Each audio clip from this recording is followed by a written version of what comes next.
ભૂજી જાય એ હોતે કાળીજા ભાડે ન મળે વાસીથી હું તો તમે જોઉં ને ક્યારેક એમ થતા મર્યાદા શું કહેવાય કોઈને ખબર નહીં હે પ્રદીપ નથી કોઈ એટલું ઊંડું ઉતરવું નથી, જ્ઞાન નથી ને બધું. આપણી સંસ્કૃતિ શું છે, મર્યાદા શું છે, આ કોઈને ખબર જ નથી. બધું ભૂલી ગયા. રાક્ષસ બેસી ગયો ખોપરામાં. હકીકત સાચી વાત છે, સત્ય વચન. હા ઠેઠ રહ્યું છે બીજું કરીને રખડે મને તો એ થાય ક્યાં જઈને ઊભો રહે બીજાની ભૂલ કાઢે. આપણે બોલી દેવાય એને શું ખબર પડે કને અમારે જે અમારી રીતે જીવવાનું લે હાલે જીવો એમને એમ રખડો મજા આવે. એટલે બધી ભેજા મારી આવી ક્યારથી લુગડા પહેરતા શીખ્યા પછી ને રખડો એમને શું ભેજા મારી પેલા ક્યાં હતું જ ભાઈ? હતું જ નહીં કાંઈ. સત હતો ખાલી બાપુ. અત્યારે સત ને ક્યાં ગોતવા જવું?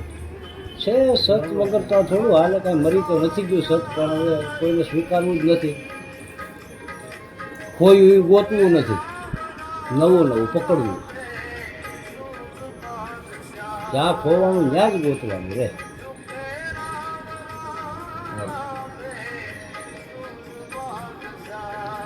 અત્યારે વધારે પડતા લીલોતરીના શાક જોવા મળશે. અડદની દાળ ખૂબ ઘરે હોય છે. કળથી તો હું કેમ કરિયાણાની દુકાનમાં નથી પાડતો, કળથી તો હાવ ગઈ. અત્યારનું યંગ જનરેશનને કળથી શું કહેવાય એ ખબર નહીં. કઠોળ છે.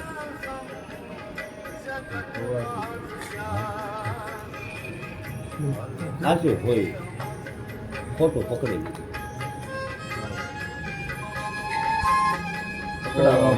ઓલો આમ કરી દે, ઓલો આમ કરી દે, ઓલી સરકાર આવે તો આમ થાય, ઓલી સરકાર આવે કાંઈ કોઈથી ન થાય. જે કાંઈ કરવું આપણે કરવાનું છે. શરૂઆત આપણાથી કરવાની છે. પેલા આપણામાં થોડો ઘણો સુધારો આવે તો સોનુના ફોન ન આવે.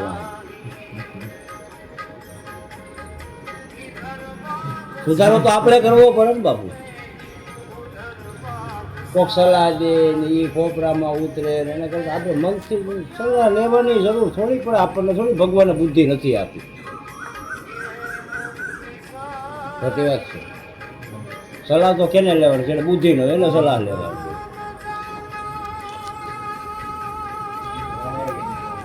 ઓહો આવો ભરત બાપુ આવો.